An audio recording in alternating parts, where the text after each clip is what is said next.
Every day, thousands of people walk right past pieces of Disneyland history without even realizing it. Hidden among the newest rides are attractions that Walt Disney himself watched guests experience even on opening day. Today, we are going to visit those rides that have been open since day one. And some of them might surprise you. First is the Disneyland Railroad. The Disneyland Railroad is much more than transportation. It's the heartbeat of Disneyland. In fact, Walt Disney's fascination started at childhood and eventually led him to build the Carrollwood Pacific Railroad, the miniature train that he built himself in the backyard of his Holmby Hills home.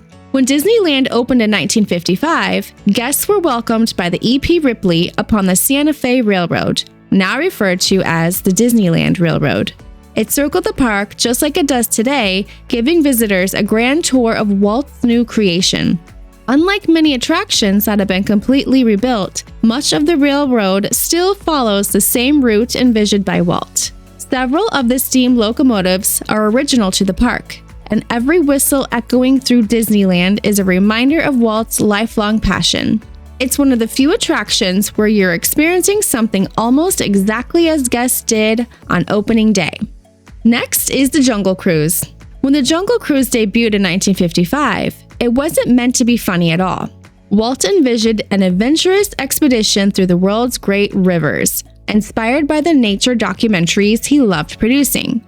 The original skippers delivered their narration seriously. The famous puns, bad jokes, and playful humor that define the attraction today didn't appear until years later, when Imagineers realized the long boat ride needed more personality. Many of the original animals were simple mechanical figures that looked impressive for their time, but appeared charmingly primitive today.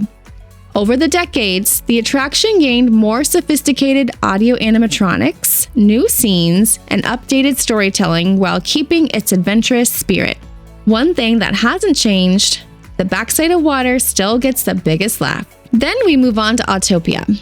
It's hard to imagine now, but in 1955, most Americans had never driven on an interstate highway. Walt Disney believed America's future would be built around modern freeways, and Autopia gave children the chance to experience that future. The attraction has evolved several times with new vehicles, new sponsors, and new scenery, but the basic idea remains unchanged, giving kids their first taste of driving.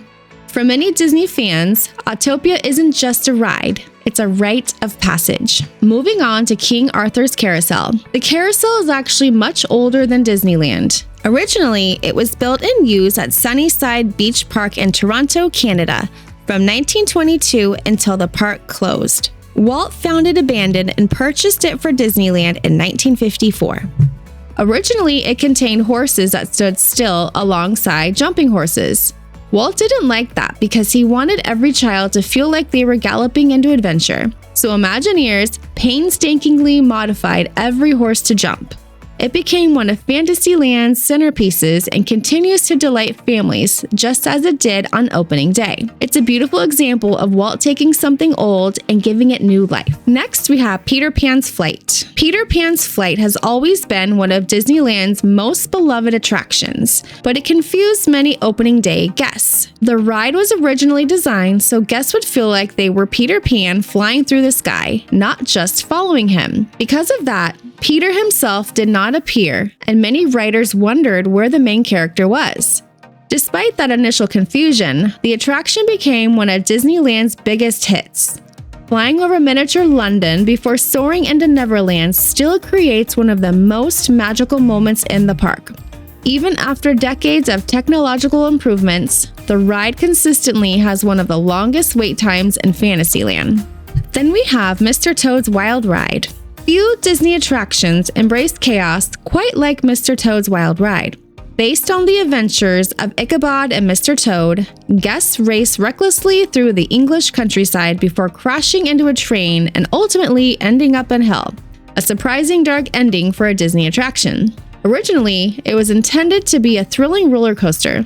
However, those plans were changed by Walt Disney in an effort to keep this attraction accessible for both younger and older guests. Its quirky charm has earned it a fiercely loyal following. Next, we have the Mad Tea Party. Sometimes the simplest attractions become the most timeless. Inspired by Alice in Wonderland, Mad Tea Party has hardly changed since opening day. Guests climb into giant teacups and spin as fast or as gently as they choose. At night, colorful lanterns hanging overhead transform the attraction into one of the most beautiful spots in Fantasyland. Generations of families have tested their stomachs here, while others quickly learn their limits.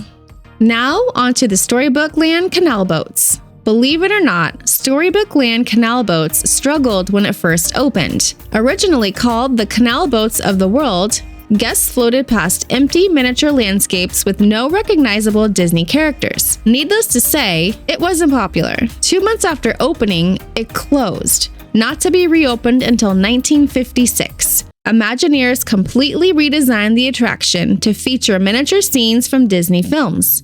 Today, it's one of the park's hidden gems with handcrafted villages that become more impressive the closer you look. Next is Snow White's Enchanted Wish.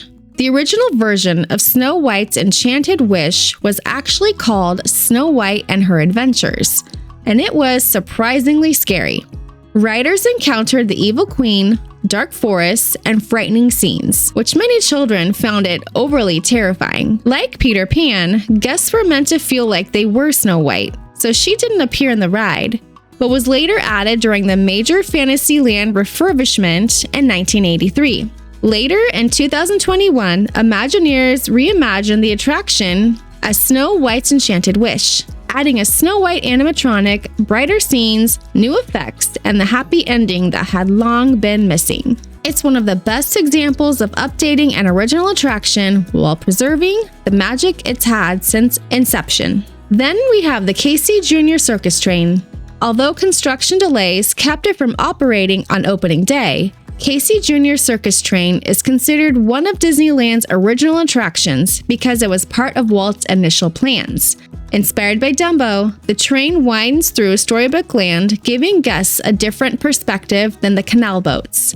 Its playful soundtrack, colorful circus cars, and leisurely pace make it feel like stepping into a storybook. It's especially beloved by families with young children, but longtime Disney fans appreciate it as a nostalgic classic that has changed very little over the decades. And last, the Mark Twain Riverboat. The Mark Twain Riverboat was one of Walt Disney's proudest achievements. It wasn't just decorative. It was the first functional riverboat built in the United States in decades. Guests board an authentic steam-powered style paddle wheeler and cruise around the rivers of America, taking in scenes inspired by the writings of Mark Twain and America's frontier history. Walt often spoke about his admiration for riverboats and the sense of adventure they represented. Even today, taking a peaceful ride aboard the Mark Twain feels like slowing down and experiencing Disneyland the way Walt intended. Not as a race from ride to ride, but as a place to simply enjoy the journey. Millions of people have ridden these attractions over the last 7 decades. The paint may be fresh, the technology may be newer, and some stories may have changed, but underneath it all, these are still the attractions that welcomed guests into Walt Disney's dream in 1955. They're not just rides, they're living history. And the next time you visit Disneyland, you'll have the chance to experience that history for yourself. See you next time on the park bench.